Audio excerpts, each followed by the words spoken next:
The smell of freshly brewed coffee filled my kitchen as the morning light spilled across the marble counters. I leaned against the island, scrolling through a few work emails on my tablet, the silk sleeve of my blouse brushing lightly against my wrist. It was quiet, peaceful in that rare, golden way life feels when everything you built finally holds steady. My phone buzzed against the counter. Unknown number. I almost ignored it, but something, maybe intuition, made me swipe. Hello. The voice on the other end froze me mid-breath. Sweetheart, it's Mom. For a moment, all I heard was the faint hum of my espresso machine. I hadn't heard that voice in over 15 years, not since they left me in foster care to chase a new chapter abroad with my sister. I pressed my thumb against the edge of the counter, grounding myself. I wasn't sure this number still worked, she continued softly. We were back in the States. Things have been hard. We need a place to stay for a while. My chest tightened. I looked around, at the framed photos of my company's launch, at the soft white roses on the table, at the quiet house I'd bought with my own name on the deed. A bitter laugh almost escaped my lips, but I swallowed it. They need a place to stay, I repeated under my breath. The irony stung because once upon a time, I needed a place too. And they were the ones who walked away. I took a deep breath, forcing calm into my voice. Sure, Mom, I said. Why don't you tell me what happened? The words felt steady, but inside, the past had just opened its door. I was 13 the day they left me behind. I remember standing in the doorway of our old house, my backpack slung over one shoulder, clutching the small suitcase my foster aunt had helped me pack. My parents were buzzing around the living room, voices full of excitement, talking about flights, hotels, and the adventures awaiting my sister. Why can't I come? I asked, my voice trembling. I couldn't understand. I had done everything I was told, straightened my room, kept my grades up, tried to be good. But apparently good wasn't enough. My mother didn't meet my eyes. She was adjusting her designer scarf, her fingers trembling slightly, though she tried to mask it with that practiced smile. My father ruffled my sister's hair like she was the golden child, oblivious, or maybe indifferent, to the knot of fear in my chest. It's just easier this way, sweetheart, my mother said finally, her voice soft, almost hesitant. You'll have a better chance here. A fresh start. I didn't feel fresh. I felt abandoned. Betrayed. The room spun as my throat tightened and tears pricked at the corners of my eyes. I wanted to scream, to cry, to beg them to take me along, but nothing came out.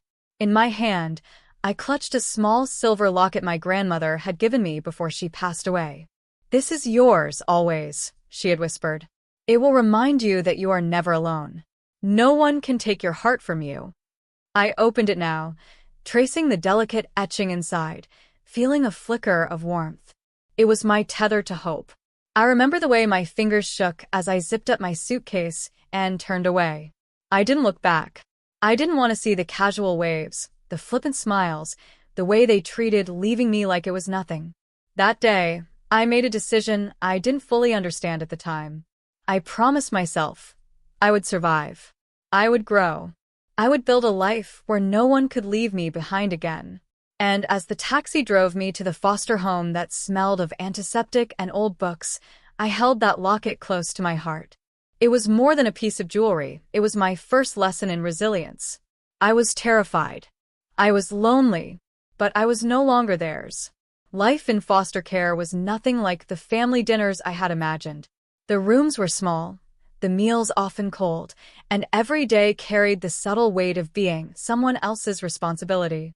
But I quickly learned that fear and loneliness were not chains, they were fuel. I threw myself into school like my life depended on it because in many ways it did.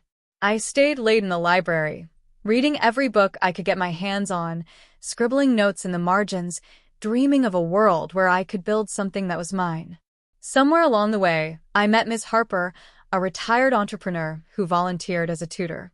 She was sharp, intimidating, and somehow saw potential in a scrappy 13-year-old foster girl with crooked bangs and hand-me-down sneakers.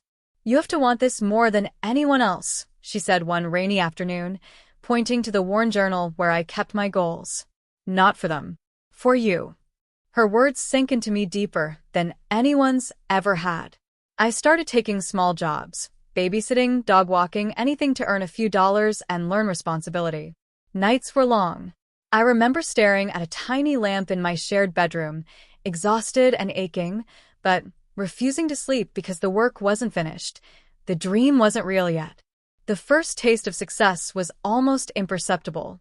A freelance project in graphic design that paid just enough to buy a new laptop.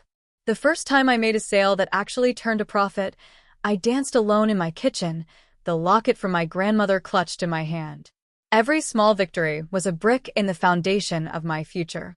By my early 20s, I had saved enough to rent a tiny studio apartment. It smelled faintly of paint and possibility. I started my own boutique digital marketing firm, taking clients who believed in fresh ideas. I fought stereotypes daily, people who underestimated me because of my age, my appearance, my quiet demeanor. But I was relentless.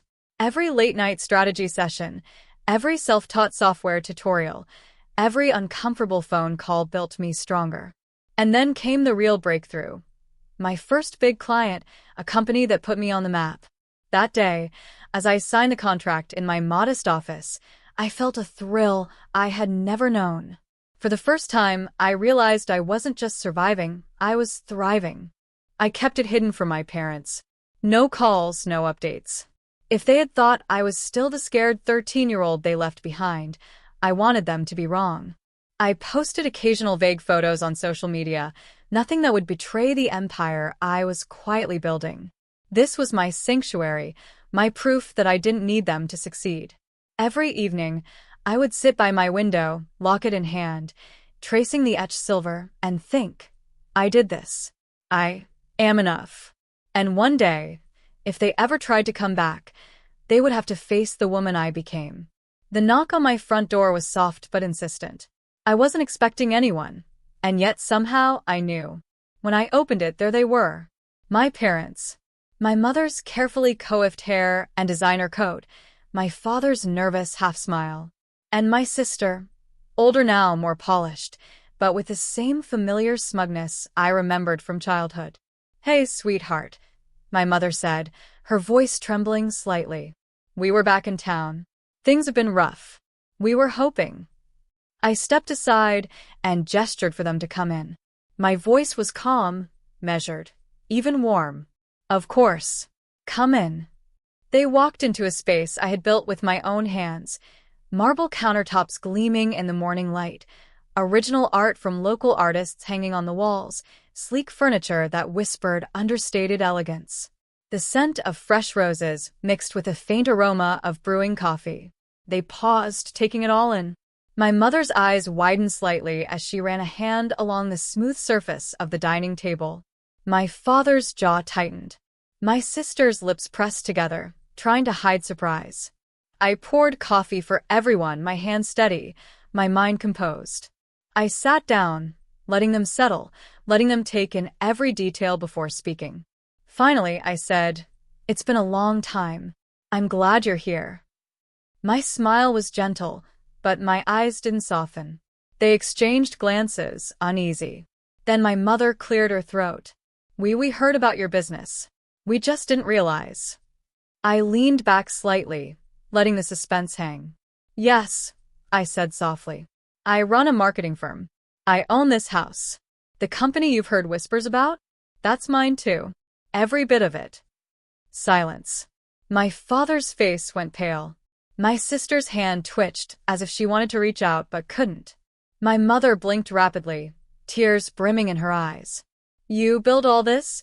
my father finally asked, voice tight. I nodded. "All by myself.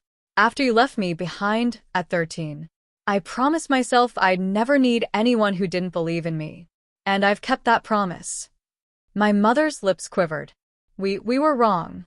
We should have." I held up a hand. Don't apologize. I don't need that. What matters is what happens next. If you want a place here, if you want to be part of my life now, it will be on my terms. You will respect this home, respect the work I've done, and respect me.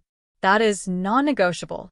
Their faces shifted through a range of emotions, guilt, disbelief, awe, shame. I could see it all, mirrored in the polished reflection of the living room windows.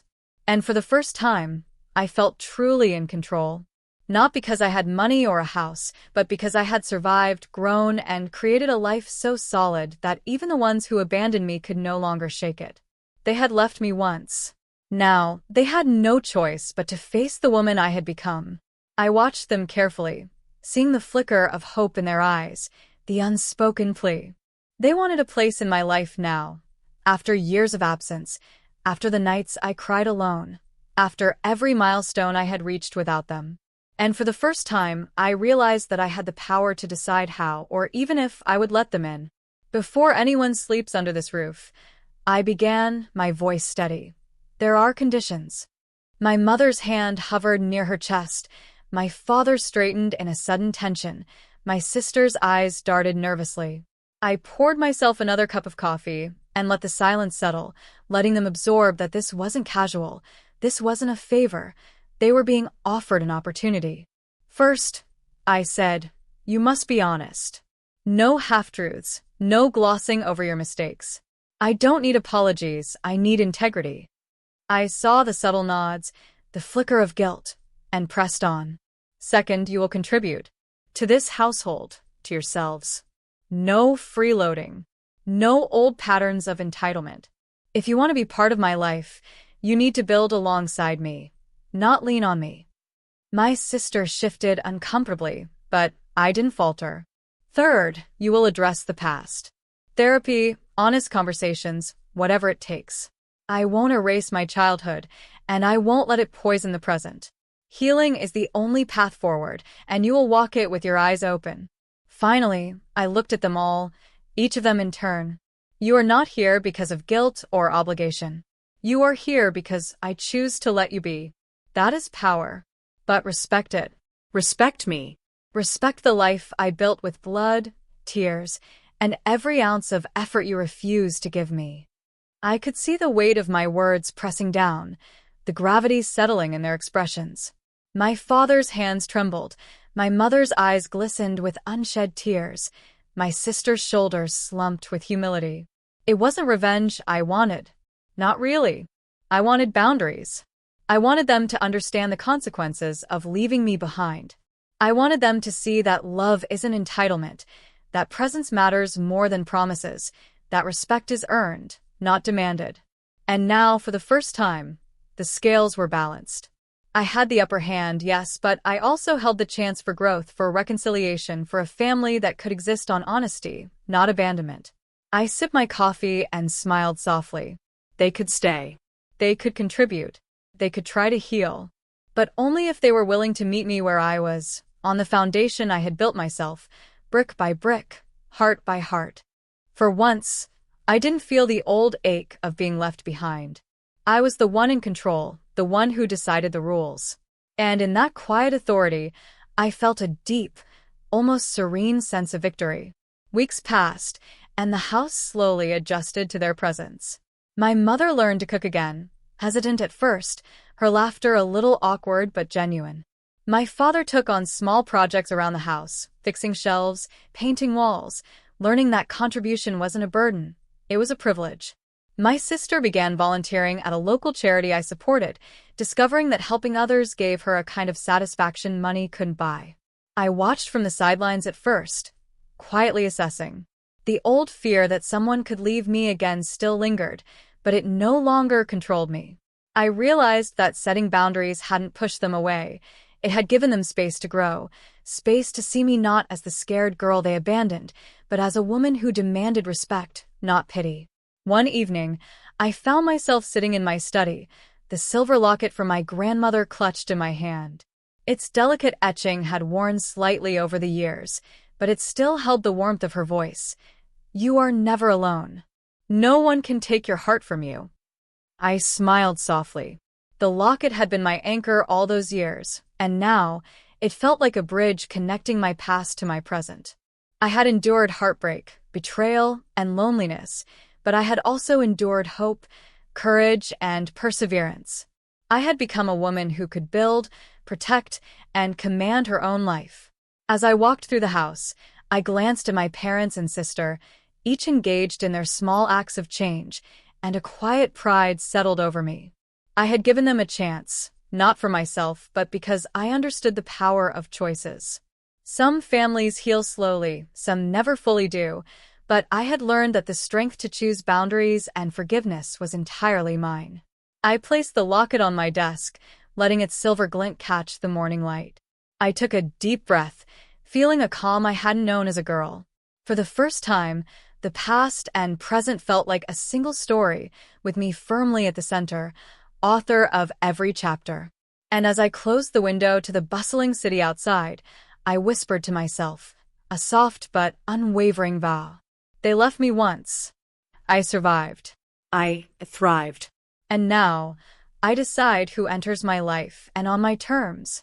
For the first time, my home, my heart, and my life felt truly, completely mine. Bottom of form.